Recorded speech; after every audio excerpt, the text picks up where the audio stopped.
So we've got the Civic in the garage today. I'm going to be doing some little jobs on it, as some friends and I have started this channel to document the preparation of our cars, leading up to us pitting them against each other. How, where and when we do that, we can't tell you just yet, but I'm sure it's going to be something to look forward to. So I'll let them tell you about their cars, but a little bit about my Contender. This is the Civic. It's a 2002 EP3 Type R. It's done 140,000 miles. I bought it a couple of months ago for just £2,000, which I think is a bit of a bargain. It's not the tidiest thing, but it seems to have been looked after by previous owners.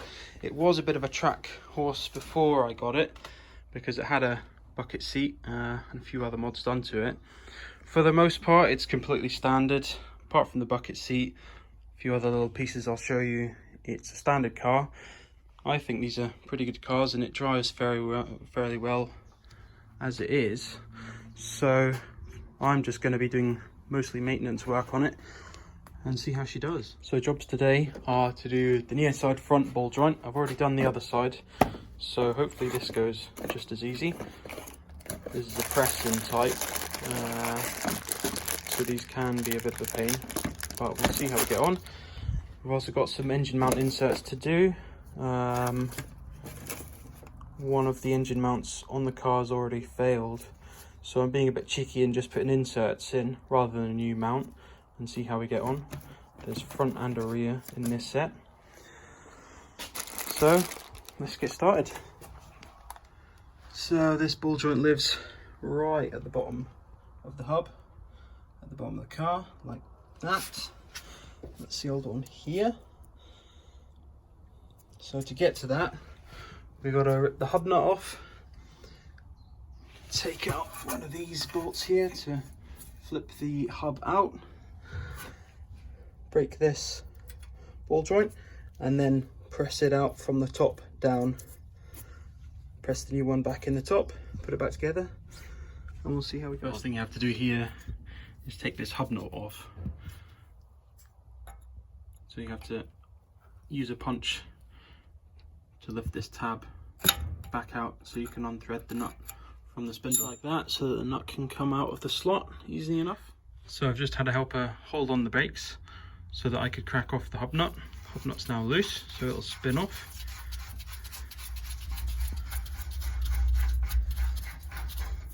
Just like that. Next thing is to take off the brake bolts on the back of the caliper, so we can put the caliper, hang it up here, out the way. We'll take off probably the lower shock bolt here, loosen the topper one so that the hub can hang out, and then we can get started on the bottom ball joint. So I've got the brake caliper off now. I'm just about to take the carrier off, but I've just noticed just how little pad material there is left on these pads. Next to nothing. Same on the other side. Now, by the magic of being prepared, I think I've actually got a pair of these on the shelf, so we can put them in just that and just see if they're the right ones. I bought these a while ago, not even knowing if the brakes needed to be done, but it looks like it's paid off. They'll do the job. I've got the brake disc off now, caliper's out the way, the lower, well, I don't know what you call that, bolt is out here, so that'll give us a bit of flexibility there. Next thing is to break open this ball joint, then we can get the drive shaft out. It's already loose, and then start working on pressing that ball joint. So the ball joint here, where is it? It's here. It's now out of the control arm here. That allowed us to get the drive shaft out of the hub.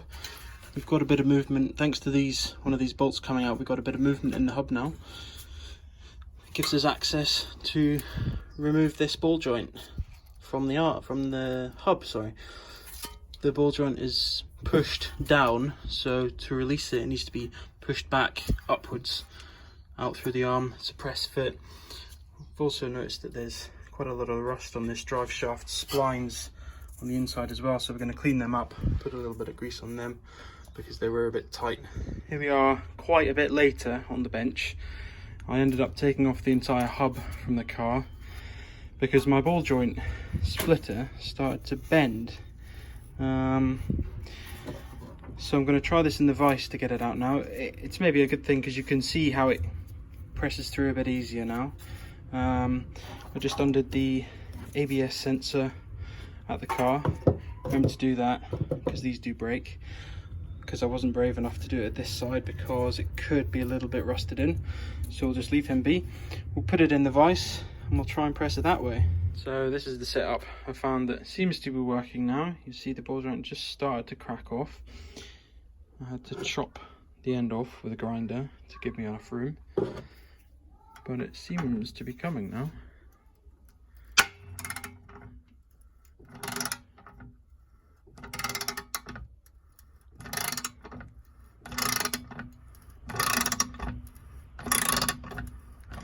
So we'll get the new one in and back on the car. Okay, so hub's back on the car.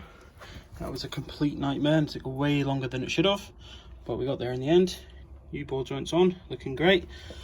Next thing is put the brakes back on. I'm not going to show you that because that's super easy. You've probably seen it before. So brakes are done now, and I've just spent the best part of half an hour getting to the engine mounts.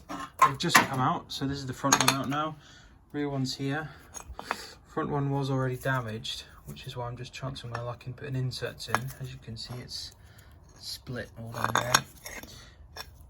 It is attached at one side, so that's why I'm being cheeky and I'm just going for these inserts. This is the rear, it's already got the inserts slotted in. They just fit, they're a mirror fit and they fill in all these air gaps with more rubber to make them solid. So my theory is that even though this is loose, when the mount is pushed in, it fills in all this gap anyway and there isn't going to be any movement. So we'll see how it goes. So car's all back together now, taking it a quick test drive. Brakes are fine, engine mounts are fine. I've noticed a bit more vibration in the car, mostly at idle, not so much at higher revs, from the poly engine mounts. That's normal and it's to be expected. I did hope there wouldn't be too much because I did only do 2 mounts out of the 4 engine mounts that are on the car. It's totally acceptable for this kind of car. This is a weekend car for me. I don't drive it very often. I wouldn't want this kind of vibration in a daily driven car, but for a weekend car, for a bit of fun, it's totally fine. I'll maybe try and show that on film next time. So that's us all finished for today. Next time we will find some other jobs to do. There is a to-do list for this car, so we'll take you along for the ride. Thanks for watching and see you later.